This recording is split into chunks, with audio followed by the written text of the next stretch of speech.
Hello, everyone. This is Deborah Johnson, and I'm here with my friend Peggy Kalis. And Peggy and I, this is our video number 3.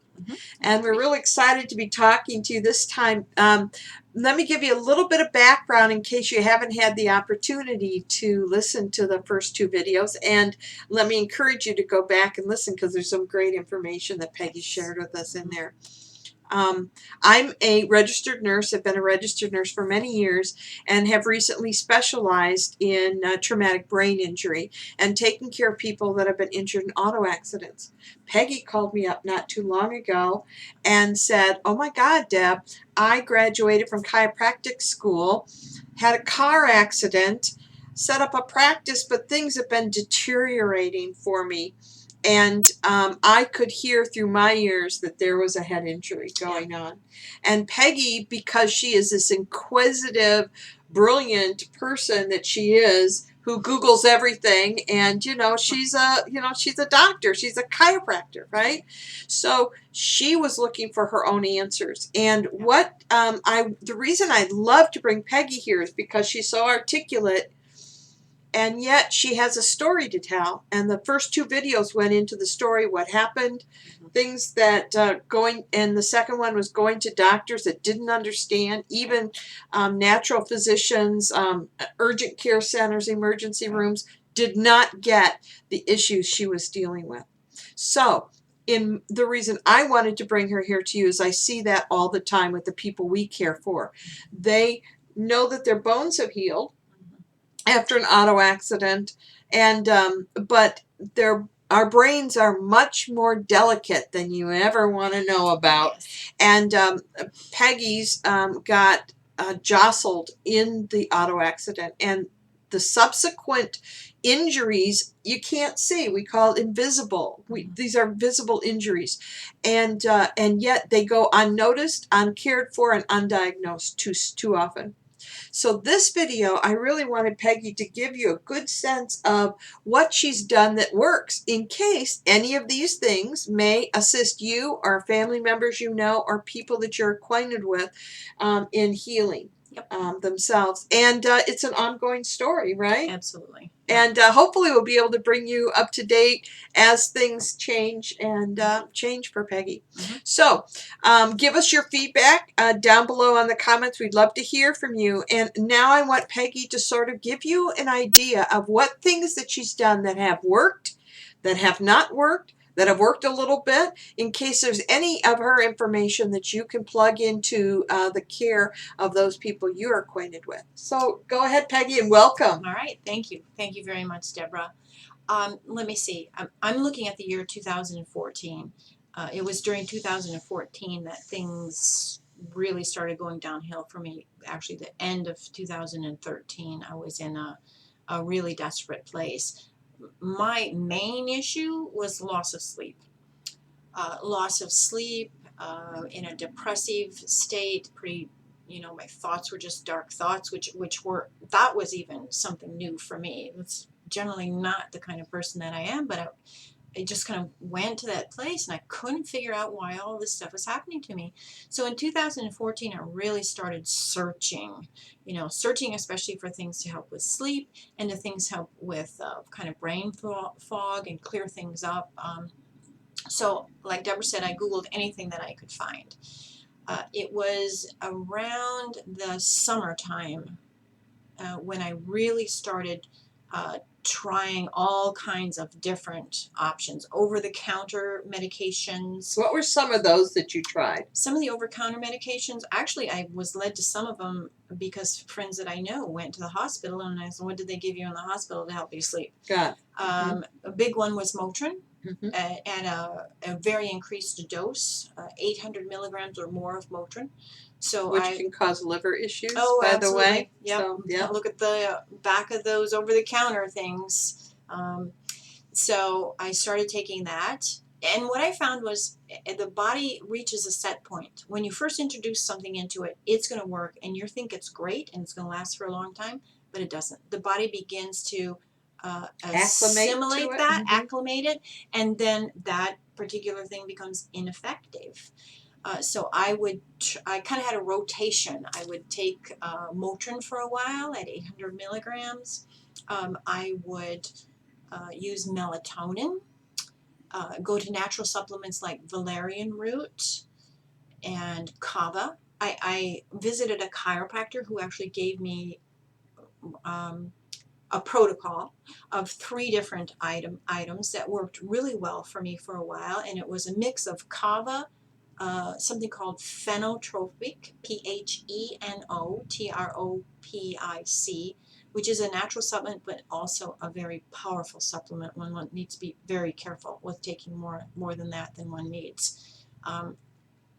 I did, and the results were not good. We find this a lot with people who are desperate, Yep. just about desperate to do anything, because unfortunately as human beings, we think a little bit's good, a lot would be a lot better. So you have to be very careful with this, and sometimes we unfortunately learn the wrong way, that we've just sort of overdone it. So you got to be real careful with those. Yeah. And what was interesting in this particular protocol, the kava, the phenotropic, and valerian root, I took all 3 of those, at a certain few hours before I went to bed, and this was prescribed to me by the natural physician that I saw at that point in time. And his suggestion was just work with it and see what works best for you. So sometimes I would go heavy on valerian root, and sometimes I'd go heavy on phenotropic. And what did you find the result was?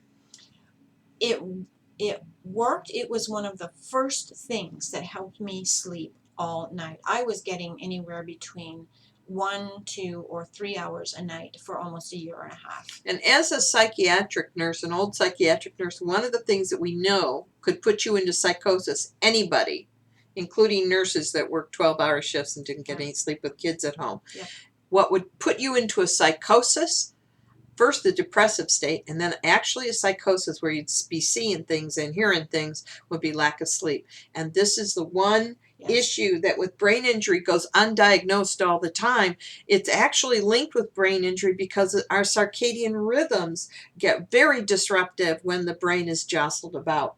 So the sleep, you can't heal until you sleep, and your body knows this, so you get very desperate for sleep. Yeah, and I actually learned this very thing in chiropractic school as well. Sleep is the only time the system is quiet. And then the body doesn't need to attend to the general functions of digesting and elimination, so it goes to healing. And Deborah is so right about the explanation with sleep. Sleep actually start having even more stranger thoughts. I mean, it just takes you down a whole spiral. Tell them a little bit, because I know it's really a tough time of your life. Tell them a little bit where that spiral led you, so they don't feel so alone if that's going on with them or their loved one. Just a quick synopsis of that, if you wouldn't mind, Peggy. In all truthfulness, where that led me to was to seek out ways to just end my life. That's where I was. I could not see how one could continue to live with this inability to sleep. Everywhere I went, no one understood it. And I mean, when I said I couldn't sleep, I could not sleep unless I had a supplement or something to initiate to bring me to that process. And Peggy actually got to the point of being admitted to having a suicidal attempt, being admitted to a psych unit. So if those things are happening, what's really important to do, and Peggy's been really great at this, don't let those labels scare you. They're just labels because people don't know what else to stamp on you. Right. If it's a head injury, I'm going to put a list of signs and symptoms of head injury below. You don't have to have them all. But make sure that you keep your eyes open, because as I say, this is just like a broken bone. It's just like a very deadly disease that you have to catch, and you have to catch early on, because unfortunately our medical doctors, our ERs, our intensive care units, and even our urgent care centers don't diagnose it. So you really have to make sure you take care of yourself in that realm. Right. They don't understand it. It looks like depression, and then everyone wants to start you on the route for depression. And I went to the psych unit. I just didn't want to clarify that, because of, not because of a suicidal attempt, because of taking too much natural supplements. Yeah. And one thinks one is safe with natural supplements, but you know, I want to caution you about those as well. What did you find out finally worked for you? Because I know that you're really into holistic.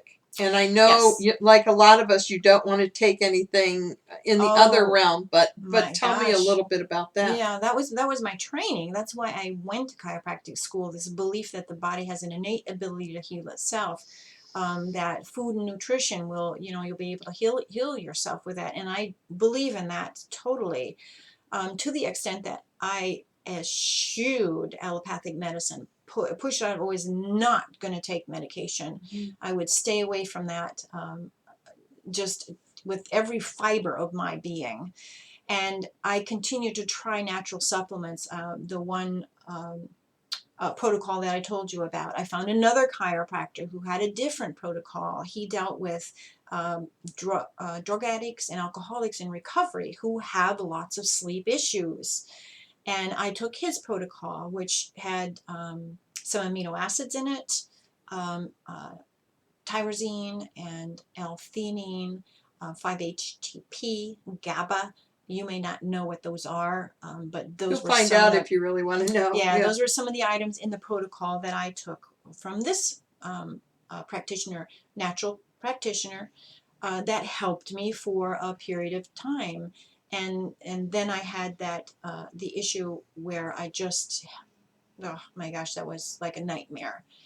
And that was January of 2015. This year was So what 2014, did you find 2015. that finally worked for you? May Yep. not work for everyone, but it worked for you. Right. What helped me when I went into the hospital, and eventually they don't know what to do with you, so they send you over to the psych ward, was I allowed myself to let down my guard to medication. And I allowed myself to be open to whatever it was that was coming to me. And here I was in the midst of medication. And so I found in that stay there that there were some things that assisted with sleep. There were some things I did not want to be on. What did you end up taking that helped? What I ended up with was Ambien. And like I told Deborah before we started the video, I was scared to death because first thing I did was went out and Googled it and looked at all the side effects. And I was so afraid that those side effects were going to happen to me. But I want you to know I started taking Ambien. Ambien has been a benefit and a half for me. It's helped me very much. And I am looking forward to transitioning off of Ambien as I begin to heal. But it has helped her sleep, and it's given Yes. her body Yep. what it needed, which is a sleep regeneration Right. sleep that has allowed her to heal. So if you're dealing with sleep issues, that is the number one issue you want to handle. Whatever way works for you, Right. you want to handle sleep. Then you can really start looking at recovery because your body then has what it needs to recover. And there's a nutritional supplement that you're taking right now that seems to have worked well for you. What is that? There is one that worked so well for me. It is a nutritional company that I've actually gotten involved with because of how I feel about it. It's called Life Shots, and it Life has Shots. Spell that. It's SHLIFE SHOTZ. LIFESHOTZ. Right. And they could Google that if they're interested. They can Google that, Okay. yep. And that has a full complement of the B complex. B complex is so important for mood, for nervous system, for depression. And this was the only product that I had found that had every B vitamin in it. And so what you can do if you're interested in finding out more, put your information down at the bottom of this post, and I will pass that information on to Peggy so she can communicate with you if you want more information regarding Life Shots. And I just really want to thank you, Peggy. I wanted to mention one more thing. One more thing. One more thing that has been so helpful is a new field in chiropractic, and it's called chiropractic neurology. I started seeing a chiropractic neurologist who spent 2.5 hours with me analyzing, assessing the nervous system. And it has just done wonders for me. I've gotten exercises to do to waken up the part of the brain which we identified, because they can do that with chiropractic neurology, which lobe it is in and exactly where it is at. So we're working on strengthening the nervous system in that section of my brain. And I know without a doubt that this is recoverable for me. Yes. And I am so looking forward to it, because I have come such a long ways, and I just know that there's a way, Thank you so much for sharing this, because there is, just from a nurse's point of view, from the medical side, what we see with people with brain injuries is that the recovery is like this. It sort of stays the same or gets worse, and then all of a sudden there's a great jump in the ability for your brain to grasp things that cognitively that you're, like keeping schedules and neuroplasticity is what I would call it. exactly, The brain and learning can more. rewire, yes. But know that those flat areas here are the ones that you need sleep in, so that you can take the jump. And it is a very interesting process. There is healing going on as long as you give the body what it needs, and work with practitioners and information that works for you. Any information, further information you want, we'll be following up Peggy, see what she's doing. If I can talk her into creating her own blog, I'd love for her to put the information out there regularly. But I will pass the name, your information on to her if you'd like to speak to her more, or you can feel free to ask us questions. Thank you so much for being here, Peggy, exposing the things that have made a difference in your life, and being vulnerable enough to share. Yep, and know that I am at a place where I am so grateful every day for this journey, for what's happened to me. I'm just thankful. Thank you so much. Have a wonderful day. Pass this video on to those people it can serve. That's why we're doing what we're doing. Absolutely. Bye-bye. Bye-bye.